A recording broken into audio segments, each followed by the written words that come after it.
አርዕስተ ዜና በአብዛኛው የአማራ ክልል አካባቢ አስቸኳይ የምግብ እርዳታ ለማድረስ አስቸጋሪ ሆኖብኛል ሲል የመንግስታቱ ድርጅት አስታወቀ።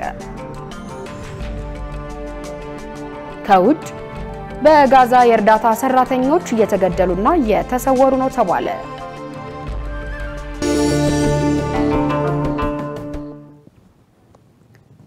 ሰላም ጤና ይስጥልን ተመልካቾቻችን ከኢሳት ነፃ የህዝብ ሚዲያ የሰዓቱ ዜናዎች ተጀምረዋል። ከዜናዎቹ ጋር እኔ ገነት ዘዘውና ለምልክት ቋንቋው ደግሞ ዳዊት ጎሳዬ አብሮናል። አሁን ወደ ቀዳሚ ዜና ተሻገርን። በውጭ ሀገር የሚኖሩ ኢትዮጵያውያን ዲያስፖራዎችን ልምድና ዕውቀት ስለመጠቀም የተጀመረው ጥረት ተጠናክሮ መቀጠል አለበት ተባለ። በዘርፉ የሚስተዋሉ ውስንነቶች ከተፈቱ ዲያስፖራው ለሀገሩ ትልቅ አስተዋጽኦ ማበርከት የሚችል አቅም እንዳለውም ተገልጿል። ትኩረቱን ነዋሪነታቸውን በጀርመን ሀገር ባደረጉ ዲያስፖራ የጤና ባለሙያዎችን ልምድና ዕውቀት መጠቀም ላይ ያደረገ ውይይት ዛሬ በአዲስ አበባ ተካሂዷል። ሰይፋለም ተጨማሪ አለው። የውጭ ጉዳይ ሚኒስቴር ተጠሪ የሆነው የኢትዮጵያ ዲያስፖራ አገልግሎት ከጤና ሚኒስቴርና ከሌሎች ተቋማት ጋር በመተባበር በጀርመን ሀገር የሚኖሩ ዲያስፖራ የጤና ባለሙያዎች ልምድና ዕውቀት ለመለዋወጥ ያለመ ውይይት ዛሬ ተደርጓል። በዘርፉ ቀደም ሲል የተጀመሩትን ስራዎች አጠናክሮ ለማስቀጠል ያለመ እንደሆነም ተገልጿል። በመድረኩ የተገኙት የኢትዮጵያ ዲያስፖራ አገልግሎት ዋና ዳይሬክተር አምባሳደር ፍጹም አረጋ በጤናው ዘርፍ ልምድ ያላቸው ባለሙያዎች ወደ ሀገር እየመጡ ልምዳቸውን እያካፈሉ ይገኛሉ ብለዋል። በዚህም እኛ ብቻ ሳይሆን እነሱም እንዲጠቀሙ የጋራ ትብብሮች እየተደረጉ መሆኑ አንስተዋል። ዋናው ዓላማ ዲያስፖራው ለሀገሩ ወገኑ የሚያካፍለው ዕውቀት ስላለ ይህን ዕውቀት ዛሬ በጤናው ዘርፍ ላይ ሌላ ጊዜ ደግሞ በሌሎች ዘርፎች ላይ የምንመለሰው ነው። ያንን ልምዳቸውን ዕውቀታቸውን አካፍለው በተለይ ደግሞ እነሱ ከመጡባቸው ተቋማት ጋር ቀጣይነት ያለው ትስስር እንዲኖር በማድረግ ዛሬ ብቻ በግማሽ ቀን ወርክሾፕ ሳይሆን ቀጣይነት ባለው ሁኔታ ግንኙነቱን ለማጠናከር በማሰብ የተዘጋጀ ነው ማለት ነው።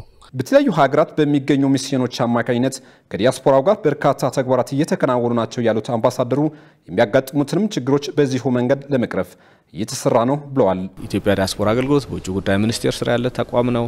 የውጭ ጉዳይ ሚኒስቴርና እኛ በጋራ ሆነን በውጭ ሀገር የሚገኙ 53 ሚስዮኖች ጋር አብረን ነው የምንሰራው። ዲያስፖራ ውጭ ሀገር ባሉ የኢትዮጵያ ሚስዮኖች ወይም ኤምባሲዎች አማካኝነት ጥያቄ አቅርቦ ከኛ ጋር ተሳስሮ በሚመጣበት ሰዓት በመንችለው ሁሉ ምክንያታዊ የሆኑ ጥያቄዎችን ለመፍታት ዝግጁ ነው። ፕሮጀክት ሳይቀርጹ መሬት ስጡን ቢሆን እንግዲህ ፕሮጀክቱ ነው የሚገመገመው ማለት ነው። የተጠየቀ ሁሉ ይመለሳል ማለት አይደለም ማለት ነው እና እንደ ቢዝነስ ሁኔታ መፍትሄ የሚሰጥበት ሁኔታ ድጋፍ እናደርጋለን ማለት ነው። በጤና ሚኒስቴር የጤና ጉዳዮች ከፍተኛ አማካሪ ዶክተር አስቻለው አሻግሬ በዘርፉ የሚያጋጥሙ ችግሮች በፖሊሲ ደረጃ ተፈተው በተግባር ያሉ ክፍተቶች ለመዝጋት የተሰሩ መሆኑን ገልጸዋል። እዛ ሀገር ያላቸውን የትምህርት ማስረጃ ለዛ ሙያ እዛ ሀገር አክቲቭ የሆነ የሚሰሩበት የሙያ ፈቃድ ካመጡ ሁለቱን አንድ ላይ አድርገን የሙያ ፈቃዳቸውን እየሰጠናቸው እና ያለነው አሁን ባለፈው አንድ አመት ውስጥ ሁኔታው በጣም የተሻሻለ ነው። አሁንም ግን የበለጠ እዚህ ሳይመጡ ባሉበት ሆነው ሁኔታዎችን ካሟሉ ፈቃድ እንዲያገኙ እያደረግን ነው። አሁን ኦልሞስት የቀነሰ ነው ግን ሆኖ በእኛ በኩል ሳይመጡ በግላቸው ሁኔታውን ለማስጨረስ የሚሄዱ አሁንም ችግሩ አልፎ አልፎ እየገጠማቸው ነው። ስለዚህ የፕላትፎርም አንዱ የሚፈታው የሚመጡበትን መንገድ በማሳየት መንገድ ይመራል የሚል ነው። በመድረኩ የጤና ባለሙያዎች አሉባቸው ተብለው ከተነሱት ተግዳሮቶች ውስጥ የፍቃድ አሰጣጥና የዕቃ ዝውውር በተለይም በጉምሩክ አካባቢ የሚታዩ ውስንነቶች ሊቀረፉ ይገባል ተብሏል። ታላቁ የህዳሴ ግድብ በፈጠረው የቱሪዝም እድል የክልሉን ተጨማሪ የቱሪስት መስህቦች ተደራሽ ለማድረግ እየተሰራ ነው ተባለ። የቤንሻንጉል ጉሙዝ ክልል ታላቁ የኢትዮጵያ ህዳሴ ግድብ የጨመረውን የቱሪዝም ፍሰት ወደ ሌሎችም የክልሉ መስህቦች ተደራሽ ለማድረግ እንደሚሰራ የክልሉ ባህልና ቱሪዝም ቢሮ አስታወቀ። በዚህም በክልሉ ያሉትን ተፈጥሯዊና ታሪካዊ የቱሪስት መስህቦች ከማልማት ባለፈ በዓለም አቀፍ ደረጃ የማስተዋወቅ ስራ በስፋት እየተሰራ ነው ተብሏል። በትውልዱ ትጋት በመገባደድ ላይ ያለው ታላቁ የኢትዮጵያ ህዳሴ ግድብ ደግሞ የኤሌክትሪክ ኃይል ከማመንጨት ባለፈ ከዋነኞቹ የሀገሪቷ የቱሪስት መዳረሻዎች አንዱ እንደሆነ ተገልጿል። የክልሉ ባህልና ቱሪዝም ቢሮ ኃላፊ ምስኪያ አብደላ ለኢዜአ እንደገለጹት የህዳሴ ግድብ የኤሌክትሪክ ኃይል ከማመንጨት በተጨማሪ አካባቢው የቱሪስት መዳረሻ እንዲሆንም መልካም አጋጣሚ ተፈጥሯል ብለዋል። በዚህም ክልሉ የጎብኚዎችን ቆይታ ለማራዘምና ሌሎች የክልሉን የቱሪስት መስህቦች እንዲጎበኙ ለማድረግ የሚያስችሉ ተግባራት በመከናወን ላይ እንገኛለን ብለዋል።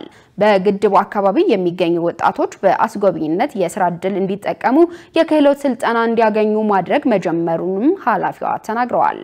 ታላቁ የኢትዮጵያ ህዳሴ ግድብ የመላው ኢትዮጵያውያን የጋራ ሀብት መሆኑን ጠቅሰው ግድቡ ለሀገር ኢኮኖሚ ግንባታ አይነተኛ ሚና እንዳለው አስረድተዋል።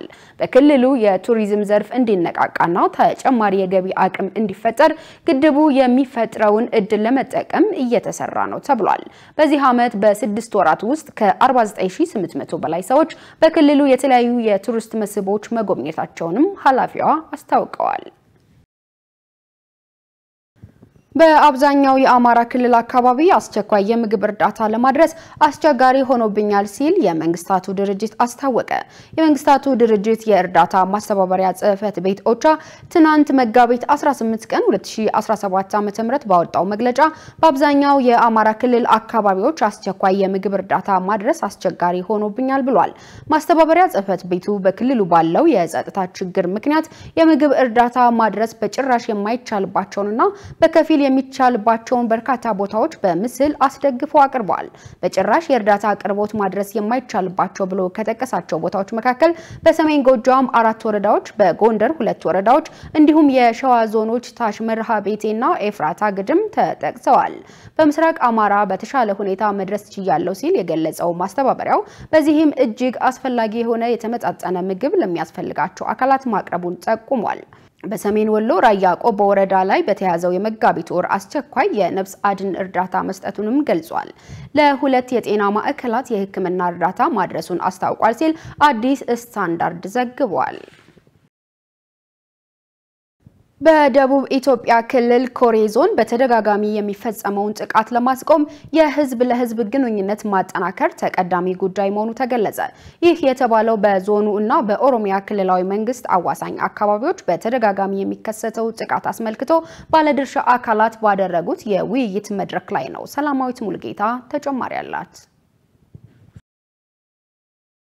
በደቡብ ኢትዮጵያ ክልል ኮሬ ዞንና በኦሮሚያ ክልላዊ መንግስት አዋሳኝ አካባቢዎች በተደጋጋሚ የሚከሰተውን የታጣቂዎች ጥቃት፣ ግድያና የንብረት ዝርፊያ በዘላቂነት ለመፍታት የምዕራብ ጉጂ ዞን፣ የኮሬ ዞንና የቡርጂ ዞን ኃላፊዎች በጋራ ምክክር አካሂደዋል። በአካባቢው በተደጋጋሚ ጥቃት መፈጸሙን ተከትሎ ከኬሌ ዲላ መንገድ አገልግሎት እንዲሁም ከሶያማ ቡሌ ሆራ የህዝብ ማመላለሻ ትራንስፖርት አገልግሎት ተቋርጦ መቆየቱ ይገለጻል። ይህንንም ተከትሎ በአዋሳኝ አካባቢዎች ላይ የሚስተዋለውን የጸጥታ ችግር በዘላቂነት ለመፍታት በተካሄደው ውይይት በህዝቦች መካከል ያሉ የተደራጁ የንብረት ዘራፊዎችና ነፍስ አጥፊዎች ላይ የህግ የበላይነት በማስከበር እርምጃ እንዲወሰድ እንዲሁም የመከላከያ ሰራዊት ኦፕሬሽን አድርጎ በአካባቢው ሰላም ለማስፈን የሚሰራውን ተግባር በማገዝና የህዝብ ለህዝብ ግንኙነት በማጠናከር ዘላቂ ሰላም ማጽናት ያስፈልጋል መባሉን የገለጹት የኮሬ ዞን ኮሙኒኬሽን ኃላፊ ትግሉ ዘብዲዮስ ናቸው። ሰላማዊ ህዝብ ተራርቆ በቆየ ቁጥር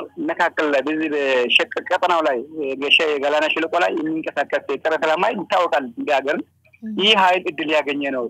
ስለዚህ አንደኛው እድል መንፈግ ነው፣ እድል ማሳጣት ነው። ህዝብ ለሲቀራረብ ህዝብን ዋሻ አድርጎ መኖር ስለማይችሉ እነሱም ይከስማሉ ነው ማለት ይከስማሉ ተብሎ ሲወሰን አላማቸውን የሚያሳኩበት መንገድ ይጠፋል፣ ይቀንሳል። መከላከያ ሰራዊት ራሱ አቅሙ የሰራው ነገር አለ። አካባቢውን ለማጥራት የሀገር መከላከያ ሰራዊት የራሱ ሆነ እቅድ እንዳለው ተመላክቷል ማለት ነው። ስለዚህ የህዝብን ትብብር ጠይቆ ህዝብ እንዲተባበር ለህዝብ ወንጀለኛ ለአጥፊ ኃይል በዚህ ለጸረ ሰላም ኃይል ሎጂስቲክ መድኃኒት ግራም ላይ ነገር መሰል ነገር በማቀበል የላይፍ ስፓኑን ፕሮንግ ዳይሬክት ከዚህ የሚጠበቀው ነገር እዚሁ እንዲያደርግም ትብብር ጠይቅበት ስለሆነ በሚቀጥለው ጊዜ መንግስት አቅዶ እንደ መከላከያ ሰራዊትን እንደ መዋቅር አቅዶበት እየሰሩ ስለሆነ ይሄ ነገር ይኖራል። ኃላፊው አክሎም በማህበረሰቡ ዘንድ ያለውን የተሳሳተ አመለካከት ማስተካከል፣ ግልጸኝነትን በመፍጠር በጋራ ሰርቶ የህዝቡን ሰላምና ደህንነት ማረጋገጥ የውይይቱ ዋና ዓላማ እንደሆነ አስገንዝበዋል። በቀጠናው ለሚመላለሰው ለጸረ ሰላም ኃይል እድል እየፈጠረ ስለሆነ ህዝብ እርስ በርስ ሲገናኝ በገበያ በማህበራዊ ጉዳይ በተለያየ ሁኔታ አብሮ የሚኖር ህዝብ ነው። ህዝቡ እንደዚህ የተራራቀና ተገናኝቶ ከዚህ ቀደም ማያውቅ ሳይሆን በዚህ በፈጠረው ጸጥታ ግጭት ምክንያት ከተቆራርጦ የተረዘ እንጂ ከዚህ ቀደም በጋብቻ ማህበራዊ ጉዳይ በእምነት በላም አንድ ላይ ኖረ የተዋለደ የተጋመደ ህዝብ እንደሆነ ነው የሚታወቀው። ከዚህ መነሻ ይህን ትስስር እንደገና ማጠናከር መቻል አለብን። ይህ ጥያቄ ደግሞ የአመራሮች ብቻም ሳይሆን ህዝቡ ጋር ያለ ነገር ነው። ህዝቡም ብንገናኝ አንድ ብንሆን በመካከል ኖሮ ቆሞ እነዚህ ነፍስ የሚያጠፉ ኃይላት ንብረት ወደም እንዲዘረፍ የሚያደርጉ አካላትን ማሳጠፍ ይቻላል በሚል ነው የሚደረገው። ከኦሮሚያ ክልል ምዕራብ ጉጂ ዞን ተሻግረው የሚመጡ ታጣቂዎች በደቡብ ኢትዮጵያ ክልል ኮሬ ዞን ጥቃት እንደሚፈጽሙና የበርካታ ንጹሃን ሰዎች ህይወት ማለፉን ነዋሪዎች በተደጋጋሚ መግለጻቸውና ኢሳት ነጻ የህዝብ ሚዲያ ጉዳዩን በተደጋጋሚ መዘገቡ አይዘነጋም።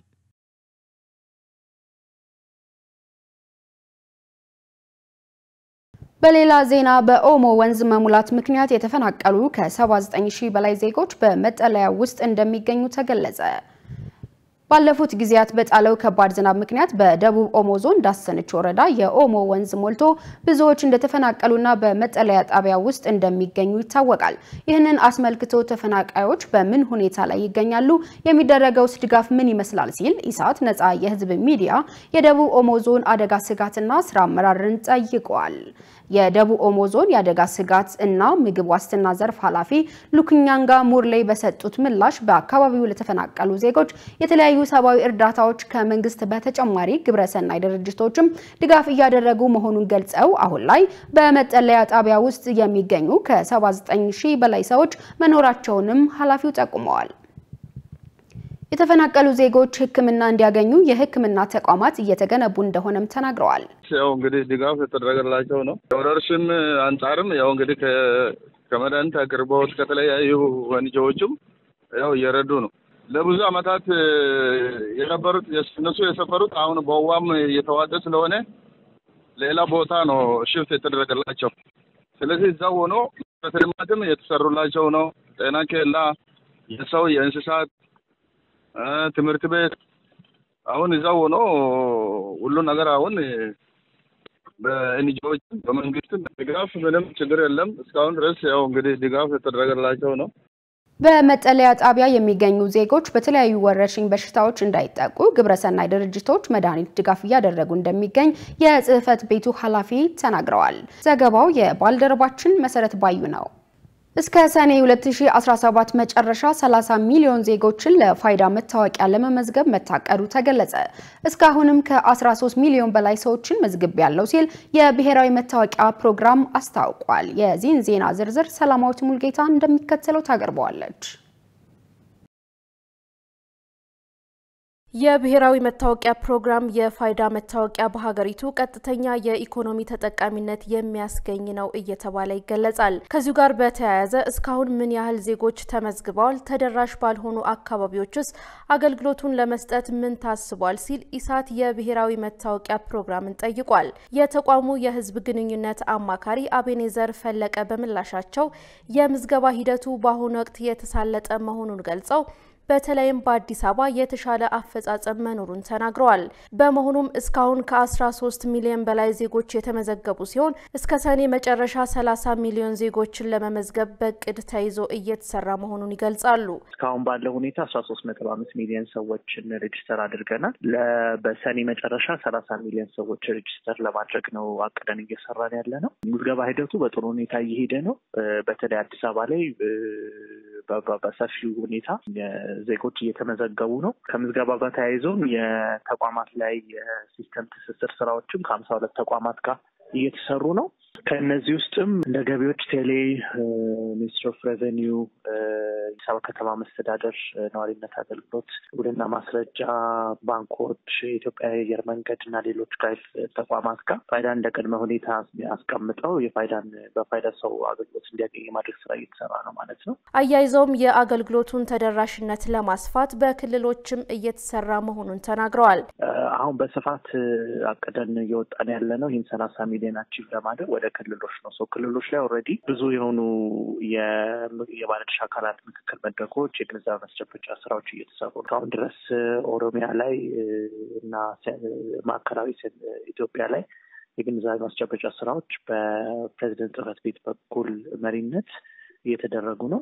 ትላንትና ሚቭን ከጸጥታና አካላት ጋር በአዲስ አበባ እንደዚሁ ግንዛቤ ማስጨበጫ ተደርጓል። ክልሎች ላይ አሁን በስፋት በኢትዮ ቴሌኮም በኩል ባንኮች እንደዚሁም በገቢዎች በኩል የኪት ስርጭቶች እየተደረጉ ነው። የምዝገባ መሳሪያዎቹ አሁን በቅርቡ ጊዜ ይሰራጫሉ። አሁን ካለን 1000 ምዝገባ ጣቢያ ወደ 5000 ምዝገባ ጣቢያዎች እናሳድጋለን። ምንም እንኳን አፈጻጸሙ ጥሩ በሚባል ደረጃ ላይ ቢገኝም በታችኛው የመንግስት አገልግሎት ሰጪዎች ላይ ያለመናበብ እንዲሁም በህብረተሰቡ በኩል የሚናፈሱ አልባልታ መረጃ ችግር እንደሆነባቸው አማካሪው አንስተው ይህንንም ለመቅረፍ ከሚመለከታቸው አካላት ጋር እየተሰራ መሆኑን ገልጸዋል። የተከበራችሁ ተመልካቾቻችን ከኢሳት ነጻ የህዝብ ሚዲያ ወደ እናንተ የሚደርሱ ዜናዎች እንደቀጠሉ ናቸው። አሁን ደግሞ የቢዝነስ መረጃዎችን የምናቀርብበት ሰዓት ላይ ደርሰናል።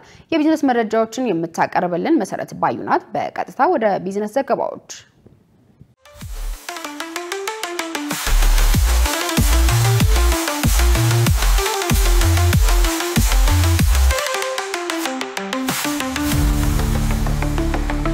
ውድ ተመልካቾቻችን ከኢሳት ነጻ የህዝብ ሚዲያ ለለቱ ያዝናቸውን የቢዝነስ ዘገባዎች ይዤላችሁ ቀርብ ያለው ከዘገባዎቹ ጋር መሰረት ባዩ ነኝ። አብራችሁን ቆዩ።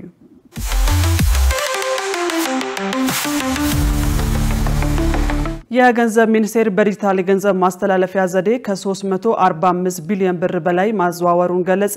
ሚኒስቴሩ በ2017 በጀት ዓመት 7 ወራት ተኩል ጊዜ ውስጥ ከ345 ቢሊዮን ብር በላይ ገንዘብ በዲጂታል ገንዘብ ማስተላለፊያ ዘዴ ማዘዋወሩን ገልጿል።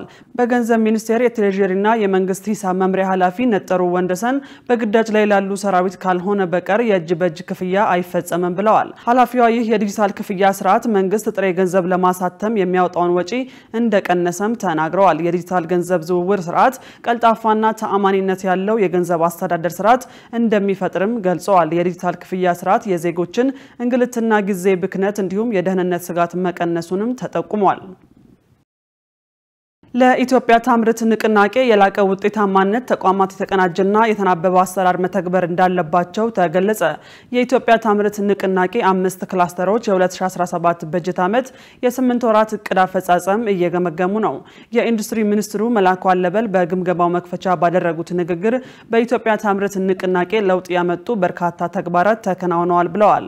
የአምስቱ ክላስተር ኮሚቴዎች ከመደበኛ ስራቸው ጎን ለጎን ለንቅናቄው ውጤታማነት ከፍተኛ ሚና መጫወታቸውንም ጠቅሰዋል። የአምራቹ ዘርፍ እድገት የሁሉንም ተቋማት ድጋፍና ርብርብ እንደሚጠይቅ አንስተው ለኢትዮጵያ ታምርት ንቅናቄ የበለጠ ውጤታማነት የተቋማት ቅንጅታዊ አሰራር ወሳኝ ነው ብለዋል።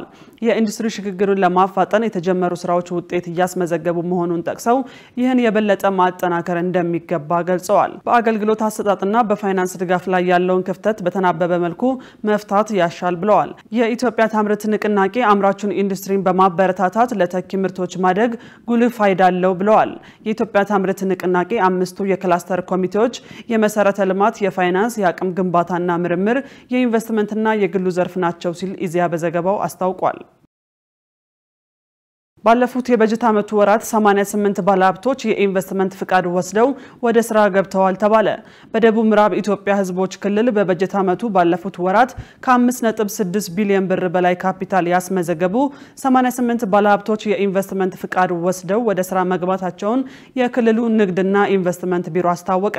በክልሉ የኢንቨስትመንት ፍሰት ከጊዜ ወደ ጊዜ እየጨመረ መምጣቱም ተገልጿል። የቢሮ ኃላፊ አቶ ተመስገን ከበደ እንዳሉት በበጀት ዓመቱ ባለፉት ወራት ከ5.6 ቢሊዮን ብር ካፒታል ያስመዘገቡ 88 የኢንቨስትመንት ፕሮጀክቶች ፍቃድ ተሰጥቷቸው ወደ ስራ ገብተዋል። የኢንቨስትመንት ፕሮጀክቶቹ በግብርና፣ በቱሪዝም፣ በማዕድን፣ በኢንዱስትሪና በአገልግሎት ዘርፍ የተሰማሩ መሆናቸውን ተናግረው ከ1300 በላይ ለሚሆኑ ዜጎች ቋሚ የስራ ዕድል መፍጠራቸውንም አመልክተዋል። ወደ ውጭ የሚላኩ እንደ ሰሊጥ፣ ማሾና ሌሎች የኤክስፖርት ምርቶችን በጥራትና በመጠን እንዲሁም በገቢ እንዲያድጉ ትልቅ ሚና እያበረከተ መሆኑንም ጠቁመዋል። በቀጣይ በክልሉ በሰፊው የሚመረቱትን ቡና፣ ፍራፍሬና ሌሎች ምርቶችን እሴት ጨምሮ መላክ የሚያስችሉ የአግሮ ፕሮሰሲንግ ኢንዱስትሪዎችን የመሳብ ስራ በትኩረት ይሰራል ብለዋል ሲል የዘገበው ኢዜአ ነው። ከምዕራብ ወለጋ ዞን ከ40 ሺህ ቶን የሚበልጥ ቡና ለገበያ ቀረበ። በምዕራብ ወለጋ ዞን ከ40 ሺህ ቶን የሚበልጥ የቡና ምርት ለማዕከላዊ ገበያ መቅረቡን የዞኑ ንግድ ጽሕፈት ቤት ገለጸ። የጽሕፈት ቤቱ ተወካይ አቶ ማቴዎስ ማርዳሳ ለኢዜአ እንደገለጹት ህገወጥ ንግድን በመቆጣጠር ጥራቱንና ደረጃውን የጠበቀ የቡና ምርት ለማዕከላዊ ገበያ የቀረበው ባለፉት 8 ወራት ነው። ቡናው ለማዕከላዊ ገበያ የቀረበው በአካባቢው በሚገኙ 1062 ቡና አቅራቢ ነጋዴዎች አማካኝነት እንደሆነም አቶ ማቴዎስ አስታውቀዋል። በምርት ዘመኑ የነበረው የአየር ሁኔታ ለቡና መቺ በመሆኑ ምርቱን በጥራትና በብዛት ለማዕከላዊ ገበያ ለማቅረብ የተጀመረው ጥረት ተጠናክሮ መቀጠሉን ገልጸዋል። ለዚህም በዞኑ የሚገኙ 182 ደረቅ ቡና የሚቀሽሩና ቀይ ቡና የሚያጥቡ የቡና ማሽኖች በሙሉ አቅማቸው እየሰሩ እንደሚገኙም አስረድተዋል። በዚህ ዓመት የቡና ንግድ ህጋዊ እንዲሆን በተደረገው ጥብቅ ቁጥጥር አልፎ አልፎ ይከሰት የነበረው የአቅርቦት ችግር መቃለሉን ተናግረዋል። ይህም ህጋዊዎቹን ነጋዴዎች ይበልጥ የሚያበረታታ ከመሆኑን ባሻገር የተሻለ ገቢ በማግኘት ተጠቃሚ ያደረጋቸው ስለሆነ ቁጥጥሩ ተጠናክሮ እንዲቀጥል ጠይቀዋል። በምዕራብ ወለጋ ዞን ወደ 600,000 ሄክታር በላይ መሬት በቡና ተክል መሸፈኑንና ከዚህም በየዓመቱ በአማካኝ ከ250,000 ቶን በላይ የቡና ምርት የሚሰበሰብ መሆኑ ተመልክቷል። ውድ ተመልካቾቻችን አሁን ደግሞ በእለቱ በተመረጡ ባንኮች ያለውን የውጭ ምንዛሬ ዋጋና የብሔራዊ ባንክ የወርቅ ግብይት መረጃ ተከታትለን እንመለስ።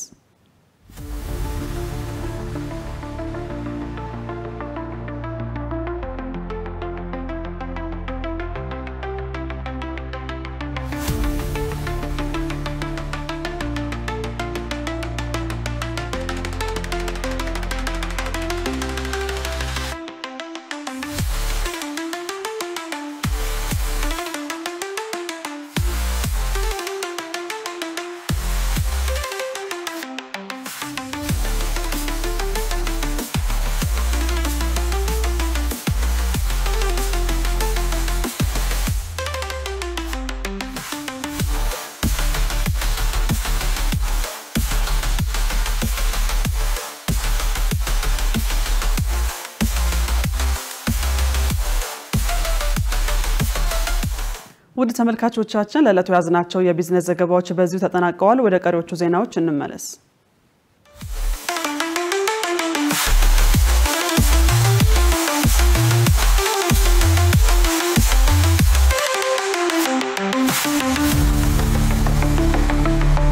ተመልካቾቻችን የተከታተላችሁት ያላችሁት ከኢሳት ነጻ የህዝብ ሚዲያ ነው። አሁን ደግሞ ወደ ውጭ ዜና ተሻገርን።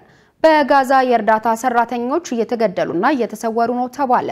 ይህ በእንዲህ እንዳለ አሜሪካ በየመን ሀውቲዎች ላይ የምትፈጽመውን የአየር ጥቃት ድብደባ አጠናክራ ቀጥላለች። ሸሪፍ ኢማም ተጨማሪ አለው። ባለፈው ሳምንት ከ8 በላይ እርዳታ ሰራተኞች በጋዛ መገደላቸው ተገለጸ። ይህም እስራኤል በጋዛ ጦርነት ካወጀችበት ከኦክቶበር 2023 አንስቶ የሞቱትን የእርዳታ ሰራተኞች ቁጥር 399 ደርሶታል። የተባበሩት መንግስታት የሰብአዊ እርዳታ ማስተባበሪያ ኦቻ በቅርቡ ባወጣው መረጃ 142,000 ፍልስጤማውያን ከአካባቢያቸው በኃይል ተፈናቅለዋል። ይህ ማለት ከማርች 18 እስከ 25 በእስራኤል ወታደሮች ከመጠለያቸው እንዲለቁ ተደርጓል። እስራኤል ለ3 ሳምንታት የሰብአዊ እርዳታ እንዳይገባ በመከልከሏ በጋዛ የእርዳታ አቅርቦቱ በእጅጉ ቀንሷል። የእስራኤል ኃይሎች የእርዳታ ሰራተኞች ለማስተባበር የሚያደርጉትን እንቅስቃሴ በእጅጉ እያወኩ ነው። በዚህ ሁኔታ ውስጥ በአንድ ሳምንት ብቻ 792 ፍልስጤማውያን ተገድለዋል። እንግሊዝ፣ ፈረንሳይ፣ የተባበሩት መንግስታት ድርጅት የጸጥታው ምክር ቤት በጋዛ ጉዳይ ላይ እንዲነጋገር ጥሪ አቅርበዋል። ሁለቱ ሀገራት ካውንስሉ አርብ ዕለት በጋዛ ያለውን የሰብአዊ ሁኔታና የእርዳታ ሰራተኞችን ጥበቃ በተመለከተ እንዲነጋገር ጠይቀዋል። የሰብአዊ አገልግሎቶችን በጋዛ ለመከወን አስቸጋሪ እየሆነ ነው። በተባበሩት መንግስታት ድርጅት የእንግሊዝ ተወካይ በኤክስ ገጻቸው እንዳጋሩት ባለፈው ሳምንት በጋዛ የተባበሩት መንግስታት ቅጥር ግቢ ተመቷል። ይህ ተቀባይነት የለውም ብለዋል። በጋዛ የሚገኙ ፍልስጤማውያን የረመዳን ማብቃትን ተከትሎ የኢድ አልፈጥር በዓል ለማክበር እየተዘጋጁ ነው። በዓሉ የሚከበረው እስራኤል በጋዛ የምታደርገውን ጥቃት ከፍ ባደረገችበት ጊዜ ነው። እስራኤል ሰብአዊ እርዳታ ወደ ጋዛ እንዳይገባ ከከለከለች 3 ሳምንታት አልፈዋል። የጋዛ ነዋሪዎች በግዳጅ ከአካባቢያቸው እንደገና እየተፈናቀሉ ነው። በዚህ ሁሉ ችግር ውስጥ ሆነው ነው የጋዛ ነዋሪዎች በዓሉን ለማክበር መንገድ እየፈለጉ ያሉት። ይህ በእንዲህ እንዳለ የሀውቲ መገናኛ ብዙሃን እንደዘገቡት አዲስ የአሜሪካ አየር ጥቃት በየመን ጠቅላላ እንዲሁም በዋና ከተማ ሰናና አካባቢው ደርሷል። እንደ ሀውቲ ዜና ማሰራጫ አልሚስራህ ቢያንስ 19 የአየር ጥቃቶች አርብ ጠዋት ላይ ተፈጽሟል። በጥቃቱ የደረሰውን ጉዳትና ውድመት መጠን ወዲያው ማወቅ አልተቻለም። የደረሰው ጥቃት ግን ከሌሎች ቀናት ጠንከር ያለ ነበር ተብሏል። አሜሪካ የሀውቲ አማጽያንን በአየር መደብደብ የጀመረችው ከማርች 15 ጀምሮ ነው። በቀዳሚነት በሀውቲ የወጡ መረጃዎች እንደሚያመለክቱት ዛሬ ጠዋት ላይ በሰንዓ ከተማ በጥቃቱ 7 ሰዎች ቆስለዋል። ሌላ አየር ጥቃት የተፈጸመው በቀይ ባህር ዳርቻ ባለችው የወደብ ከተማ ሆዴዳ ላይ ነው። ይህም በኢራን የሚደገፉ ቡድኖች ጠንካራ ይዞታ የሆነው ሳዳና ሌሎች አስተዳደሮች ይገኙበታል። ሀውቲዎች በእነዚህ አካባቢዎች ኢላማ የተደረገው ምን እንደሆነ ቀድመው ባያውቁም ለሲቪልና ለወታደራዊ አገልግሎት የሚውለው የሰንዓ አየር ማረፊያ ግን አንዱ ነው። ከዋና ከተማው ሰንዓ አጎራባች ያሉ ከተሞች የወታደራዊና የደህንነት አገልግሎት የሚሰጡ ናቸው። በርካታ የሲቪል ማህበረሰብም ይኖርባቸዋል። ሌላው በጥቃቱ የተመቱ አካባቢዎች ሰሜናዊ ሰንዓ ኢምራን የተባለው ተራራማ አካባቢ ሲሆን የወታደራዊ ካምፕና ሌሎች መስመሮች የሚገኙበት ነው። አልሚስራ የዜና ኔትወርክ እንደገለጸው ከጥቃቱ በኋላ የመገናኛ መስመሮች ተቋርጠዋል ብሏል። ዜናውን ስናጠናቅር አልጀዚራ፣ ዘ ታይምስ ኦፍ እስራኤልን በመረጃ ምንጭነት ተጠቅመናል። የተባበሩት መንግስታት ድርጅት ምክትል ፕሬዝዳንት ሪክ ማቻር መታሰራቸውን ተከትሎ ደቡብ ሱዳን የእርስ በርስ ግጭት አፋፍ ላይ ናት ሲል አስጠነቀቀ። በሀገሪቱ የመከላከያ ሚኒስትርና ከፍተኛ የደህንነት ኃላፊዎች የተመራ ቡድን በዋና ከተማዋ ጁባ ወደሚገኘው የሪክ ማቻር መኖሪያ ቤት መግባቱንና የምክትል ፕሬዝዳንቱን ጠባቂዎች ትጥቅ ማስፈታቱን ተቃዋሚው የሱዳን ህዝቦች ነጻነት እንቅስቃሴ ፓርቲ አስታውቋል። ዮሐንስ ተስፋ ተጨማሪ አለው።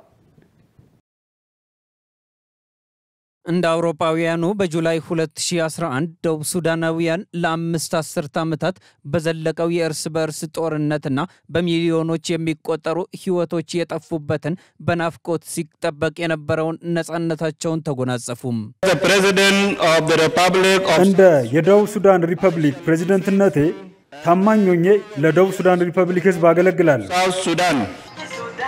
ደቡብ ሱዳን የተፈጠረችው ወደ 99% የሚጠጉ መራጮች ከበለጸገችውና የነዳጅ ሀብቷ ያልተነካ ከሆነችው ሰሜን ሱዳን ነፃ ለመሆን የመረጡበትን የህዝብ ውሳኔ ተከትሎ ነው።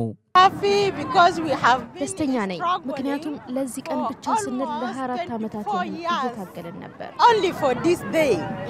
ሆኖም ደካማ አስተዳደርና ቀደም ሲል የነበረው የዘር ውዝግብ ብዙም ሳይቆይ የዓለም ትንሿን ሀገር የፖለቲካ ቀውስ ውስጥ አስገባት። እንደ አውሮፓውያኑ በ2013 መገባደጃ ላይ ፕሬዝዳንት ሳልቫኪር የቀድሞ ምክትላቸውን እና የቀድሞ የአማጽያኑን መሪ ሪያክ ማቻርን መፈንቅለ መንግስት አድርገዋል ሲሉ ከሰሷቸው።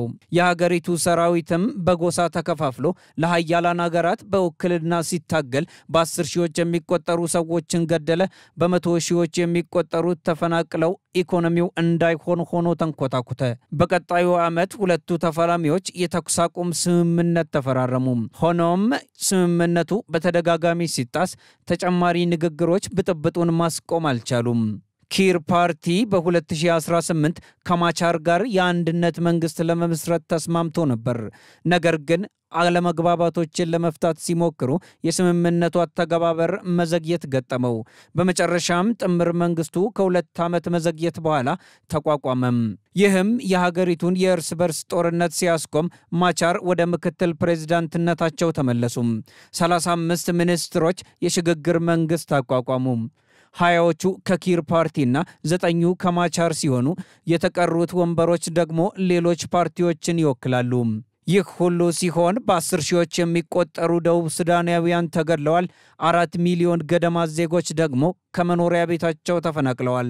ይህም ከህዝቡ 1/3 ይሆናል ማለት ነው። ሰሞኑን የተባበሩት መንግስታት ድርጅት ደቡብ ሱዳን እንደገና ወደ ሰፊ ግጭትና ወደ የእርስ በርስ ጦርነት ለማምራት አፋፍ ላይ መሆኗን እያስጠነቀቀም ይገኛል። ውስብስብ የሀገር ግንባታ ስራ የደቡብ ሱዳንን መሪዎች እየተገዳደረ ባለበት በአሁኑ ወቅት አስቸኳይ እርዳታ የሚያስፈልጋቸው ሚሊዮኖች ተስፋ አስቆራጭ ጊዜም ይጠብቃቸዋል። ዳንኤል አኬክ በደቡብ ሱዳን የኢንተርናሽናል ክራይሲስ ግሩፕ ከፍተኛ ተንታኝ ሲሆን ለዚህ ሁሉ ውጥንቅጥ መንስኤ የሆነውን ጉዳይ እንዲህ ያብራራዋል። Agreement of 2018 was centered on 2 key issues. One was to to create a constitution. የ2018 ስምምነት በሁለት ቁልፍ ጉዳዮች ላይ ያተኮረ ነበር። አንደኛው በሁሉም ፓርቲዎች ዘንድ ተቀባይነት ያለው ህገ መንግስት መፍጠር ነበር። ሌላኛው ደግሞ ቁልፍ የነበረው ጉዳይ ስልጣን መጋራት ነው። የስልጣን ክፍፍሉ የጸጥታ አደረጃጀትን ያካተተ ነበር። ይህም በተቃዋሚዎች መካከል ወታደራዊ ኃይል መጋራትን የሚያካትት ነው። ነገር ግን ፕሬዝዳንቱ በየካቲት ወር በምዕራብ ኢኳቶሪያል የሚገኙትና በማቻር ከሚመራ ተቃዋሚ ቡድን ገዢዎችን አባረሩ። በቅርቡ ደግሞ የላይኛውና ናይል ገዢን አባረሩ። እናም ያለ ተቃዋሚዎች መነሻ ሆነ። እንዲሁም ጆንግሌ በሚባል ሌላ ግዛት እንደዛው አደረጉ። ስለዚህ በእውነቱ የስልጣን ወረራ ነው። መረጃውን ስናጠናቅር አልጀዚራን ቢቢሲንና ሌሎች የሚዲያ አውታሮችን በዋቢነት ተጠቅመናል።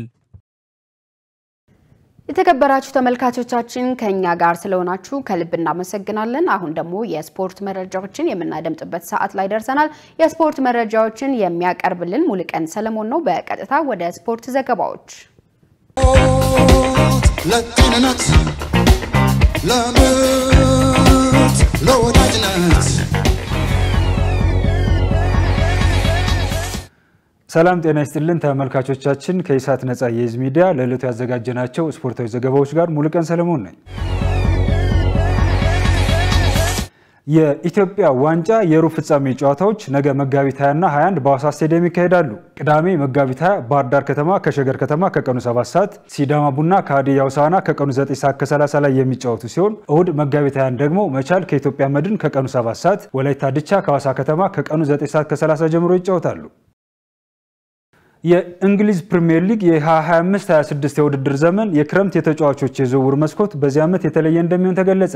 በእንግሊዝ ፕሪሚየር ሊግ በዘንድሮ የውድድር ዘመን የዓለም ክለቦች ዋንጫ ውድድርን ተከትሎ ሁለት የዝውውር መስኮቶች እንደሚኖሩ ተነግሯል። በዚህም መሰረት ለዓለም ክለቦች ዋንጫ ውድድር ተሳታፊ ክለቦች የሚዘጋጀው የዝውውር መስኮት ቀደም ብሎ ግንቦት 24 ተከፍቶ ሰኔ 3 2017 ዓ.ም እንደሚዘጋ ሲገለጽ፣ የክረምቱ የዝውውር መስኮት በድጋሚ ሰኞ ሰኔ 9 2017 ዓ.ም ተከፍቶ ሰኞ ነሐሴ 26 2017 ዓ.ም እንደሚዘጋ ይፋውናል። ከዚህ ጋር በተያያዘ በክረምቱ የዝውውር መስኮት ይጠናቀቃሉ ተብሎ የተገመቱ በርካታ የዝውውር መረጃዎች በመሰማት ላይ ሲሆኑ ከነዚህ መካከል የሊቨርፑሉ ትሬንት አሌክሳንደር-አርኖልድ ከሪያል ማድሪድ ጋር፣ የሪያል ሶሲዳዱ አማካይ ማርቲን ዙቢሜንዲ ከአርሰናል ጋር፣ የሳውዛምፕተኑ የ19 ዓመት አማካይ ታይለር ዲብሊንግ ከማንቸስተር ዩናይትድ ጋር ከወዲሁ ስማቸው በስፋት እየተያዘ የሚገኙ የዝውውር መረጃዎች ናቸው።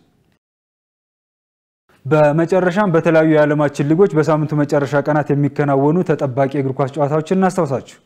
በ9ኛው ሳምንት የስፔን ላሊጋ መርሃ ግብር ነገ ቅዳሜ ስፓኞል ከአትሌቲኮ ማድሪድ ከምሽቱ 12 ሰዓት ከ15 ላይ ሲጫወቱ ሪያል ማድሪድ ከሌጋኔስ ከምሽቱ 5 ሰዓት ጀምሮ ይጫወታሉ። እሁድ ደግሞ ባርሴሎና ከጄሮና ከቀኑ 11 ሰዓት ከ15 ላይ፣ አትሌቲክ ክለብ ከኦሳሱና ከምሽቱ 1 ሰዓት ተኩል፣ ሪያል ቤትስ ከሴቪያ ከምሽቱ 4 ሰዓት ላይ ይጫወታሉ። በጣሊያን ሴሪ 30ኛ ሳምንት መርሃ ግብር ደግሞ ነገ ቅዳሜ ጁቬንቱስ ከጄኖዋ ከምሽቱ 2 ሰዓት፣ እሁድ ፊዮረንቲና ከአትላንታ ከቀኑ 10 ሰዓት፣ ኢንተር ሚላን ከዩዲኔዜ ከምሽቱ 1 ሰዓት፣ ናፖሊ ከሚላን ከምሽቱ 3 ሰዓት ከ45 ጀምሮ የሚያደርጓቸው ጨዋታዎች በብዙዎች የሚጠበቁ የእግር ኳስ ጨዋታዎች ናቸው።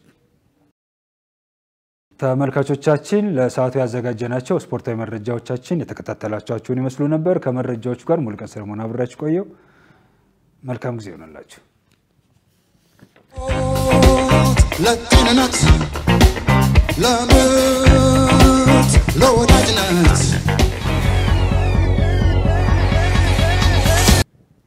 የተከበራችሁ ተመልካቾቻችን ከኢሳት ነጻ የህዝብ ሚዲያ የሰዓቱ ዜናዎች ይህን ይመስሉ ነበር። ከዜናዎቹ ጋር ቆይታ ያደረኩት እኔ ገነት ዘዘው ነበርኩ። ለምልክት ቋንቋው ደግሞ ዳዊት ጎሳዬ አብሮን ነበር። ከቀሪ የኢሳት መሰናዶች ጋር ሰናይ ጊዜ